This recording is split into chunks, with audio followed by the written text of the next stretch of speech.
पुणी थे स्वागत करुच्ची ब्रह्मपुर यात्रार द्वितीय भागरे देखते माँ को सका सका माँ को मुह को चाहिए भाषा ही सबकि भूली जाए।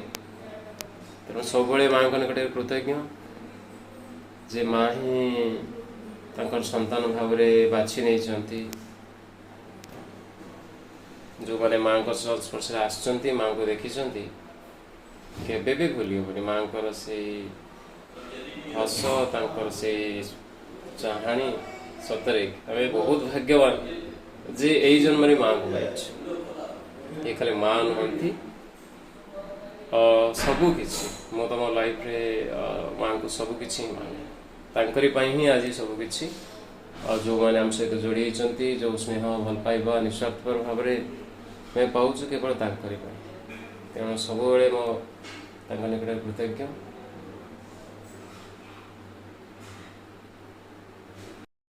हेलो दोस्तों, गुड मॉर्निंग। स्वागत करुच्ची आज सकाल ब्लॉग रे। एबे मो बापा घरे सामने छिड़ा है सकाळू समस्ते फ्रेश हो सारूँ।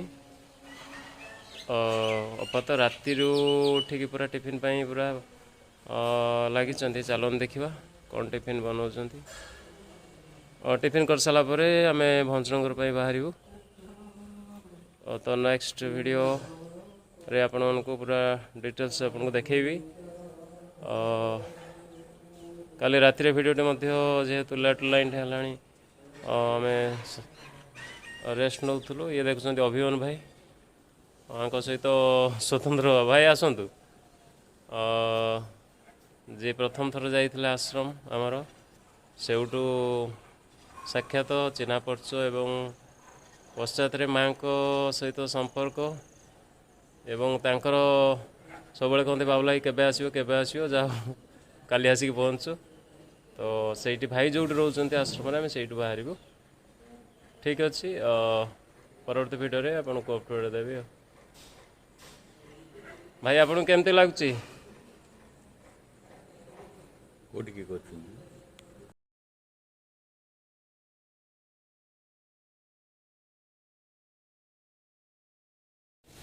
काली राति वीडियोटा पढ़ापी लेट हम।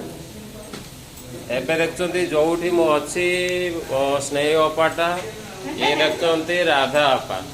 राधा आपा कहीं कह पचरे एवं देखते सका माने भोर भोर से उठिकी पूरा रोषे कर ब्रह्मपुर स्टाइल। यहाँ इडली अच्छी यहाँ कौन आलू कषा कौन टाइप एबे आम भंजनगर बाहर अध घंटे आम पाखे समय अच्छी।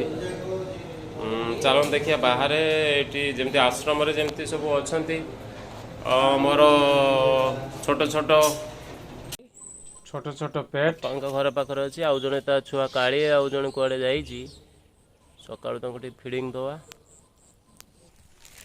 ये हूँ ता झील काली जाइला मॉर्निंग वार्क बर्तमान। ये तो माँ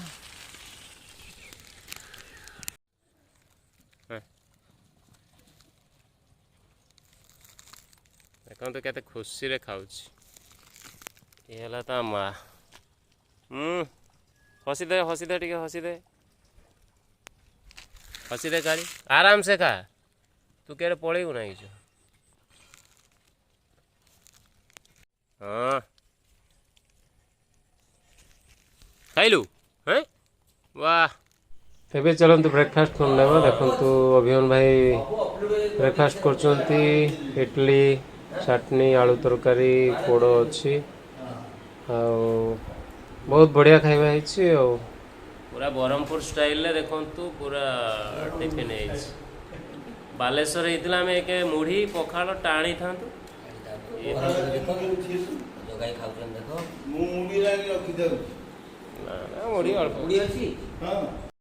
ब्रेकफास्ट बहुत मजादार थिला। से भाई और अपा को हृदय धन्यवाद एवं कृतज्ञता जनाऊँगी। माँ सबुले से खुशी रखु। पुणी केतबेले आसिले निश्चित भाव में एठिकी मु आसीबी।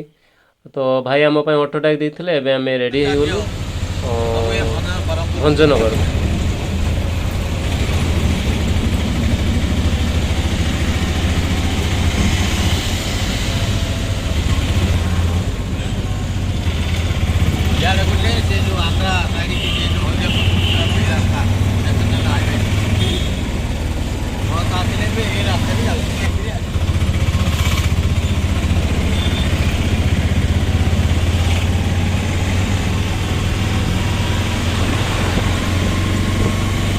ହଁ ଏବେ ଆସିକି ଦେଖନ୍ତୁ ପହଞ୍ଚି ଯାଇଛୁ ରାମଚନ୍ଦ୍ରପୁର।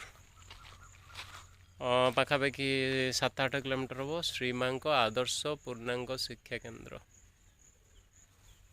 ଏଇଟା ହେଉଛି ତାର ମେନ୍ ଗେଟ୍।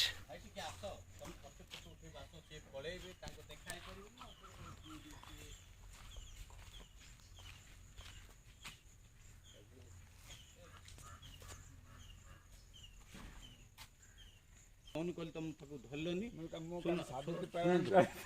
ତାଙ୍କୁ କହିଦେଇଛି ସେ ଲୋକ ମୁଁ କହିଲି କାଲି ଡାକିଲୁ ହେଲାନି ସେ ରାଜୁ କହିଲି ସେ ଧରିକି ଆଜି ଆସିବ। ଏଇଟା ହେଉଛି ଶ୍ରୀ ଅରବିନ୍ଦ ସମାଧି ମନ୍ଦିର ଆଡ଼କୁ ରାସ୍ତା। ବହୁତ ସୁନ୍ଦର ରାସ୍ତା ବନାଯାଇଛି ଏବଂ ଦୁଇ ପାଖରେ ସୁନ୍ଦର ବଗିଚା ଅଛି। ପ୍ରଥମ ଥର ତ ଏପଟେ ଆମେ ଆସିଛୁ, ବହୁତ ଭଲ ଲାଗିଲା। ଏ ଦେଖୁଛନ୍ତି ଅଭିମନ୍ୟୁ ଭାଇ, ଗଗନ ଭାଇ ସାଙ୍ଗରେ ଆସୁଛନ୍ତି। କାରଣ ଅଭିମନ୍ୟୁ ଭାଇ ଆମର ଗାଇଡ଼, ଯେହେତୁ ସେ ଭଞ୍ଜନଗରରେ ରହୁଛନ୍ତି ତ ତାଙ୍କୁ ନେଇକି ହିଁ ଆମେ ଆସିଛୁ ସାଙ୍ଗରେ। ବହୁତ ସୁନ୍ଦର ବଗିଚା ଅଛି। ଆପଣମାନେ ଯଦି ଏପଟେ କେତେବେଳେ ଆସିବେ ନିଶ୍ଚିତ ଭାବରେ ଭିଜିଟ୍ କରିବେ। ଶ୍ରୀରାମପୁର କୁକୁଡ଼ାଖଣ୍ଡି ପ୍ରପର ଲୋକେସନ୍ ଯେଉଁଟା ଅଛି, ଇଏ ହେଉଛି ସମାଧି ମନ୍ଦିର। ବହୁତ ସୁନ୍ଦର ମାଙ୍କର ଲୋଗୋ, ତାଙ୍କର ସିମ୍ବଲ ହେଇଛି। ବହୁତ ବଢ଼ିଆ ହେଇଛି। ପ୍ରଭୁଙ୍କର ଉପସ୍ଥିତି ଯେଉଁଠି ଥାଏ ନିଶ୍ଚିତ ଭାବରେ ତ ତାହା ଭାଷାରେ ଅବର୍ଣ୍ଣନୀୟ। ଚାଲନ୍ତୁ ଏବେ ଭିତରକୁ ଯିବା।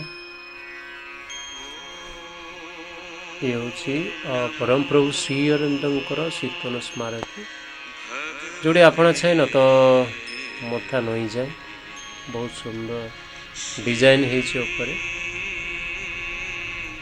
ତାଙ୍କ ନିକଟରେ ଶତ ଶତ ପ୍ରେମ।